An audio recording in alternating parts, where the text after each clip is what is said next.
Bit of Groundhog's Day. I did this video once and I hated the video, so I'm going to do this video again and try to make it a little bit more concise. It was going a bit too long. Donald Trump did something today that was magnificently low class. I don't typically do videos casting aspersions at Donald Trump in this way, but no, this was low class. Donald Trump invoked the name of George Floyd while gloating over an economic report showing 2.5 million jobs were created. Now, this report shocked the living shit out of everybody because people expected there to be 8 million jobs lost. Now, this report hides a lot, and this is not an objective measurement of our society in any way, but that's the way it was reported. The stock market ran with it. Donald Trump came out chest thumped with it. The problem here is not the chest thump. The problem here is tokenizing a brutal murder. I mean, not just tokenizing it, mocking it in some way. Either Donald Trump is magnificently stupid or he is mocking him. And I suppose it could be a little bit of both. And either way, it's disgusting. It's utterly disgusting. That man should be at home with his family, but instead he's laying in the fucking ground just being buried. And as president of the United States, from an economic standpoint, you incentivize this. You and the Democratic Party both incentivize those outcomes that those people end up with dealing with the cops. It's not just a conversation about race. This is why I really hope the protest takes a different tenor, where it incorporates, where both of those things become intertwined in the way that you're talking about it to expand the base of people who are part of it. Your economic situation is directly associated with your interaction with the cops. Your living situation, where you live, the neighborhood that you live, economics, that all of those things are absolutely integral into the way you're going to grow up, the way your kids are going to grow up, and whether or not they're going to be in certain situations where they would have opportunities or not. I'm making the point that the policies that our government has basically run has expropriated wealth to the top, which is basically cutting services and draining resources, raising the debt because you're not necessarily pulling the tax money in order to pay and support the actual economy and the society itself, and everybody else struggles. So you'd have a ton of money going to the top with everybody else just kind of going by with real wages not going anywhere. And then you hit a crisis. People were already at the point of being on a hamster wheel, living paycheck to paycheck, and now you hit a crisis where 40 million jobs go up in smoke. Where are those people going to go? I suspect those people are going to go out in the streets because that is where their fortune lies. Now, the problem here is that Donald Trump has already declared war on those people who are out there in the streets protesting racial justice, police brutality, and class and economic issues.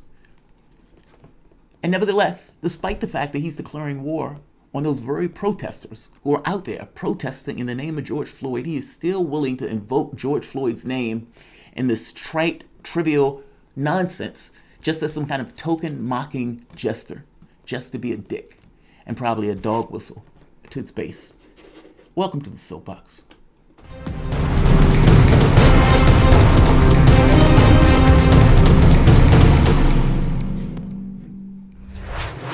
My name is Jamal Thomas. This is the Progressive Soapbox. Guys, if you dig this content, please like, share, and subscribe. You can always support this content through PayPal, Patreon.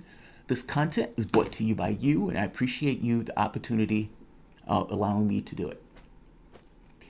Let's hear the video. It's not a long clip. It's just the point that he did it.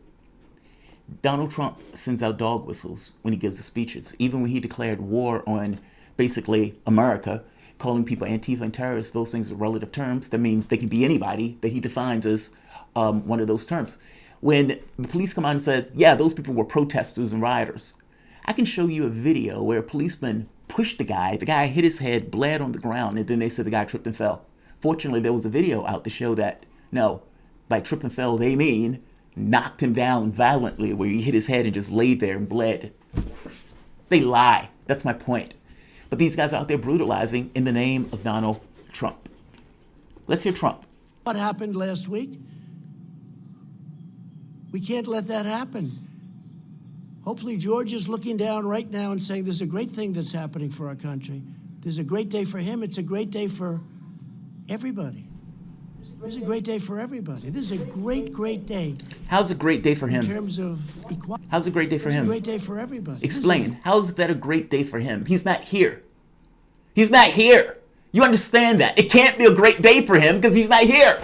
Even if you want to make the argument that he is existing in some other reality, after Derek Chauvin put a knee in his throat for 9 minutes until he stopped breathing, pleading and begging for life, he's still not in our reality frame where he would experience a day.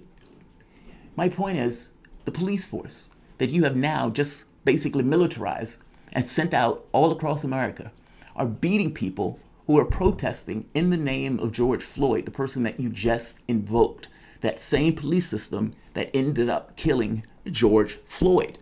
The notion that you would invoke his name in some kind of nonsense like this, yeah, the question becomes why. And yeah, it does sound like you're mocking this situation. The problem here is, if you're looking at this, if you're looking at this from a political sense, there's no savior in this process. The people who are out there protesting, who are basically getting hit by, right here, when Donald Trump went to the Rose Garden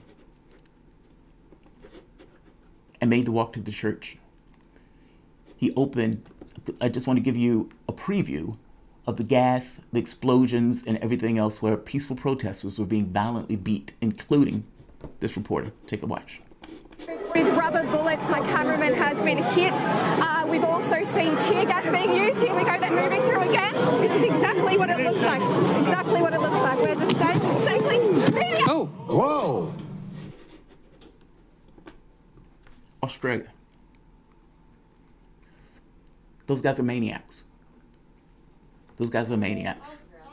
And the worst aspect of this is that the exact reason that those guys are out there protesting is stuff like that. Meaning, all of these people who are showing all of these videos of cops abusing, beating, just misusing their authority, directly and systemically attacking press, that is what all of these people are out there protesting. And you've basically made that situation that much worse. As president, you look like you would have some notion of trying to decline. Those people actually do have real and legitimate grievances that, if it was an attentive administration that gave a shit about what the public thought, may actually try to figure those things out. But that's a rational society, when a society engages the political space, and the political space is attentive to the society's needs because it's looking out for the best interests of the society. But we have, for a very long time, have not done that because our political system has been, you have nowhere else to go. This person votes in order to keep that guy out. This person votes to keep the other person out. I'm going to vote for Hillary Clinton in order to stop Trump. I'm going to vote for Trump to stop Clinton. But at no part in that process is a person making an affirmative vote for who they actually want. Meaning, somebody says, I'm going to do this, this, and this, and somebody says, yes, I'm excited about that, I'm going to make that vote. When is the last time you did that? Maybe with Sanders, but before that, when was the last time? Many of these elections are entirely keep the monsters at bay. This is a race to the bottom. If you're looking at elections as individual things, you miss the fact that over the context of time, our political system have gotten further and further to the right and less attentive to the public, as the public accepted this notion of you have nowhere else to go, meaning no accountability in the political process. Blue no matter who basically means it doesn't matter who that person is going to get your vote. That person doesn't have to do shit for you, and that person won't do shit for you. And they would be in that office ineffective, weak, spineless. And when you have a situation where you have a pandemic and you need them to do something, they can't match up. I'm making the point that the no accountability, the blue no matter who stuff, it bleeds off voters. So that's one part. But also, if you are a lefty and you want to try to get policy accomplished, it is impossible to get policy accomplished in a party that does not agree with your policies as fervently as a Republican Party doesn't agree with your policies. You saw what happened in the Sanders race. They were willing to lose to Trump in order to stop Sanders. Meaning all of them were willing to go to a broker convention if that means ripping the nomination out of Sanders' hands. Why? Because they don't believe in the stuff that you believe in. You're fundamentally a different thing. And until that's recognized and understood, nothing takes place. My argument here is this movement that has been taking place is something that has been building up over the course of 40, 50 years. It's not just the police violence, it's poverty. It's this kind of engagement, the civic engagement where people are intersecting and where the way cops are able to act in our society. It is also jobs, and I'm telling you, it will be jobs. Like, this has the potential, with the number of people that are protesting and marching, to galvanize a nation, especially if it gets behind some very specific demands where it can push very hard on the political system, on the media space, in order to get those demands pushed through, just like a civil rights movement, perhaps a human rights movement. I'll leave it here. We have to do politics different. And my hope, honestly, is in those movements. And by the way, Joe Biden is not going to save you. Yeah, Joe Biden is not going to save you. This is Biden responding to...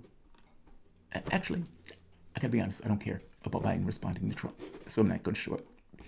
Like, share, subscribe.